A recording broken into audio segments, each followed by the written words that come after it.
এবং পানাহার করা শরীয়ত সম্মত কিনা? না, শরীয়ত সম্মত নয়। কারণ বিবাহ অনুষ্ঠানগুলির মধ্যে ধর্মীয় ব্যাপার স্যাপার থাকে, ঠিক না? যার যার ধর্ম, এটা হিন্দুর প্রতি ঘৃণা না, এটা তাদের ওখানে একটা ধর্মীয় নিয়ম নীতি অনুসারে তারা বিবাহ কর্ম সম্পন্ন করে, সেখানে আমরা যাব না। আবার আমাদেরটাতে তারা আসতে পারবে কিনা, তাদের ধর্মে কি বলে সেটা তারা জানে, কিন্তু আমাদের ধর্মে এটা যার যার ধর্ম সে পালন করবে। সারা বিশ্বের সব নাগরিকদেরই নিজ নিজ ধর্ম পালনের স্বাধীনতা আছে, যার যার ধর্ম, এখানে আমাদের কারো কিছু করার নাই।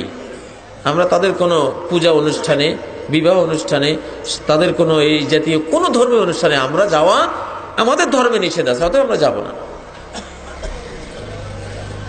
والذين لا يشهدون الزور, সূরা আল ফুরকানের 60 নম্বর আয়াত থেকে 74 নম্বর আয়াত পর্যন্ত কতগুলি ধারা আল্লাহ দিয়েছেন। তার মধ্যে একটা ধারা হলো রহমানের বান্দা তারাই যারা কোনো শিরকের অনুষ্ঠানে যোগদান করে না, কোনো পৌত্তলিকতার অনুষ্ঠানে যোগদান করে না। আবু দারদা থেকে একটা হাদিস আছে, মান জামা আল মুশরিকিন ওয়া সাকানা মাআহুম ওয়া শাহিদা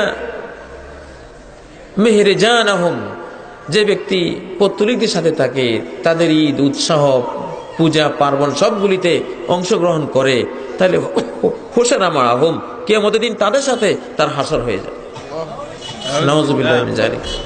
এটা ধর্মীয় বাধা ভাই, এখানে কারো কিছু করার নাই। আমরা দুনিয়ার সব ধর্মের মানুষদেরকে মানুষ হিসাবে তাদের সম্মান দেই, মর্যাদা দেই, তাদের সহায়তা যতটুকু করা যায় আমরা সেটা করব, কিন্তু আমাদের ধর্ম যেখানে আমাদেরকে বাধা দেবে ধর্মের কারণে, সেখানে আমরা যাব না, যেতে পারবো না।